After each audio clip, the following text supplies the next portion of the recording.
സായുധ സംഘമായ ഹിസ്ബുള്ളയുടെ commander ഫുദാർ ഷുക്കൂറിനെ വധിച്ചെന്ന് Israel വ്യക്തമാക്കി.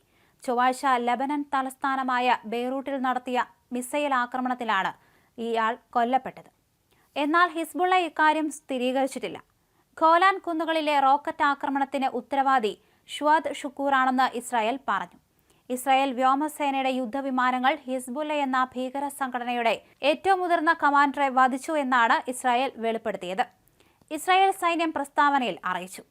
12 കുട്ടികൾ കൊല്ലപ്പെട്ട വടക്കൻ ഇസ്രായേലിലെ ഫുട്ബോൾ മൈതാനത്തെ ആക്രമണത്തിന് പിന്നിൽ ഹിസ്ബുള്ള എന്ന് ആരോപിച്ചായിരുന്നു ഇസ്രായേൽ അതിക്രമം നടത്തിയത്. ഫലക് 1 എന്ന റോക്കറ്റ് തൊടുത്തുവിട്ടതിനെ തുടർന്ന് കുട്ടികൾ കൊല്ലപ്പെട്ടതിന് ഉത്തരവാദി കമാൻഡറായിരുന്ന ഫുവാദ് ഷുക്കൂറാണെന്നായിരുന്നു ഇസ്രായേൽ ആരോപിച്ചത്. ഇസ്രായേലികളുടെയും മറ്റ് പലരുടെയും രക്തം ഫുവാദിന്റെ കൈകളിൽ പതിഞ്ഞിട്ടുണ്ടെന്ന് സൈനിക വക്താവ് റിയർ അഡ്മിറൽ ഡാനിയൽ ഹഗാരി പറഞ്ഞിരുന്നു.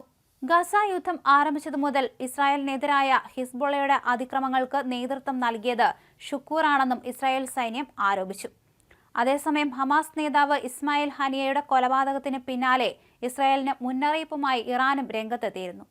ഹനിയയുടെ രക്തം ഒരിക്കലും പാഴാകില്ലെന്ന് ഇറാൻ വിദേശകാര്യ മന്ത്രാലയം വക്താവ് നാസർ ഖനാനി പറഞ്ഞു. ഹനിയ ടെഹ്റാനിൽ വച്ചാണ് കൊല്ലപ്പെട്ടത്. ഇറാനും ഫലസ്തീനും അവരുടെ ചെറുത്തുനിൽപ്പും തമ്മിലുള്ള അഭേദ്യമായ ബന്ധം ശക്തിപ്പെടുത്തുമെന്ന് ഖനാനി പറഞ്ഞു.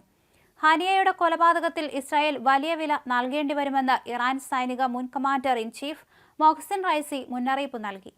ഇറാന് പുറത്തുനിന്നുള്ള മിസൈൽ ആക്രമണത്തിലാണ് ഹനിയ കൊല്ലപ്പെട്ടതെന്നാണ് പുറത്തുവരുന്ന റിപ്പോർട്ടുകൾ. പ്രാദേശിക സമയം പുലർച്ചെ 2 മണിക്കാണ് ആക്രമണം ഉണ്ടാകുന്നത്. നഗരത്തിന്റെ വടക്ക് ഭാഗത്ത് വിമുക്ത സൈനികർക്കായുള്ള പ്രത്യേക വസതിയിലാണ് ഹനിയയും അംഗരക്ഷകനും ഉണ്ടായിരുന്നത്. 2 പേരും അതിക്രമത്തിൽ കൊല്ലപ്പെട്ടു. പുതിയ ഇറാൻ പ്രസിഡന്റ് മസൂദ് പെസഷ്കിയാന്റെ സ്ഥാനാരോഹണ ചടങ്ങിൽ പങ്കെടുക്കാനെത്തിയതായിരുന്നു ഹനിയ. ഈ അവസരം ഉപയോഗിച്ചാണ് ഹമാസ് നേതാവിനെ ഇസ്രായേൽ വകവരുത്തിയത്. അതിക്രമത്തിന്റെ ഉത്തരവാദിത്തം ഇതുവരെ ആരും ഏറ്റെടുത്തിട്ടില്ല. പിന്നിൽ ഇസ്രായേൽ എന്ന് ഹമാസ് ആരോപിക്കുന്നു. സംഭവത്തിൽ ഇറാൻ അന്വേഷണം ആരംഭിച്ചിട്ടുണ്ട്. ഹനിയയുടെ കൊലപാതകം ഗസയിലെ വെടിനിർത്തൽ ചർച്ചകളെ പ്രതികൂലമായി ബാധിക്കുമെന്നാണ് വിലയിരുത്തൽ. പ്രായോഗിക നേതാവ് കൂടിയായിരുന്നു അദ്ദേഹം. സമാധാന ചർച്ചകളിൽ സജീവമായിരുന്നു.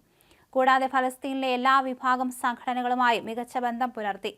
അതേസമയം ഹമാസ് ഒരു വ്യക്തിയല്ല, അതൊരു ആശയവും പ്രസ്ഥാനവുമാണ്. ത്യാഗങ്ങൾ വകവയ്ക്കാതെ ഹമാസ് ഈ പാതയിൽ തുടരും. വിജയിക്കുമെന്നതിൽ ഞങ്ങൾക്ക് ഉറപ്പുണ്ടെന്നും ഹമാസ് നേതാവ് പറഞ്ഞിരുന്നു. അതേസമയം ഹനിയയുടെ കൊലപാതകത്തിൽ തുർക്കിയും അപലപിച്ചു. തെഹ്റാനിൽ നടന്നത് ലജ്ജാകരമായ കൊലപാതകമാണ്. ഗസയിലെ യുദ്ധത്തെ കൂടുതൽ തലങ്ങളിലേക്ക് വ്യാപിപ്പിക്കാൻ ലക്ഷ്യമിട്ടുള്ളതാണ് ഈ അതിക്രമം. ഇസ്രായേലിനെ ഇതിൽ നിന്ന് തടയാൻ അന്താരാഷ്ട്ര സമൂഹം ശ്രമിക്കുന്നില്ലെന്നും തുർക്കി വിദേശകാര്യ മന്ത്രാലയം പ്രസ്താവനയിൽ വ്യക്തമാക്കി. ഇറാനിലെ ടെഹ്റാനിൽ ഹനിയ താമസിക്കുന്ന വീടിന് നേരെ ഉണ്ടായ മിസൈൽ ആക്രമണത്തിലാണ് കൊലപാതകം. വെടിയേറ്റാണ് ഹനിയ കൊല്ലപ്പെട്ടതെന്നാണ് വിവരം. ഹനിയയുടെ അംഗരക്ഷകനും കൊല്ലപ്പെട്ടു.